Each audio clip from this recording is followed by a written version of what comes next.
The XPE company sent me this trailer hitch and asked me if I'd like to give my opinion on it and make a short video, so here goes. Here's everything you get in the box. The box comes wrapped with styrofoam, very well packed, and it's very heavy. You're going to get 2 pins to attach the 2 pieces together and to your vehicle, and a set of 2 keys. These are locking pins.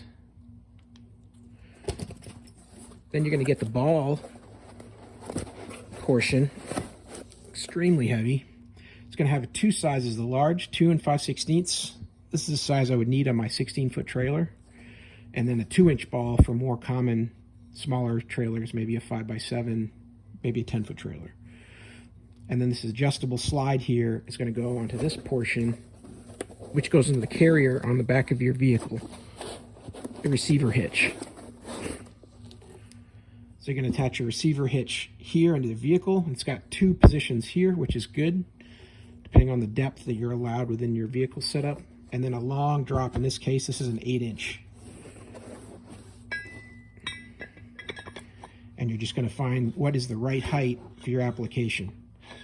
So let's go ahead and get this set up on the back of a large SUV and see what it looks like. Let's get everything installed. I'm going to attach this part to the receiver hitch.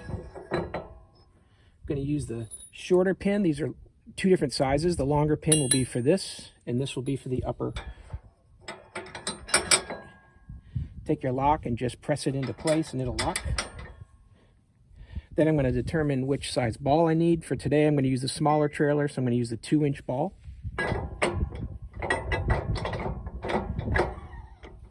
Then I'm going to estimate where I need that height to be for that tongue on the trailer. And then lock that in place just like that.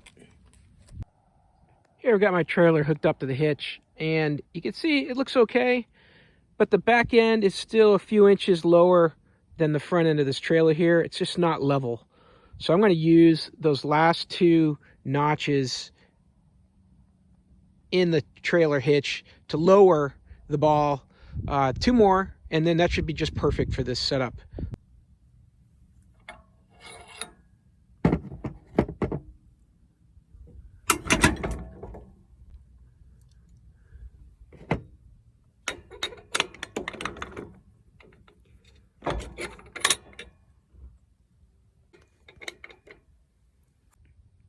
So now we're attached at the bottom end of the hitch. And what that's done, it's definitely leveled out the trailer where I can load it to the front here and then have it pretty nice and balanced with the tongue coming into the hitch at almost level, which is where I wanted it. So this hitch with an 8-inch drop definitely helps. They come in different varieties, 6-inch, 8-inch, I think 10. So get the one that's right for you. If you've got a receiver hitch on an SUV like this, it's tough to sometimes get them to line up. They're oftentimes integrated with the bumper, which makes it a lot higher than underneath the bumper like a pickup truck. So overall, this is a great product. It's really well made. I appreciate the fact that it has small and large size ball hookups because I use both. Hey, I hope this video was helpful and I hope the information was useful to you. And as always, I hope you have a great day.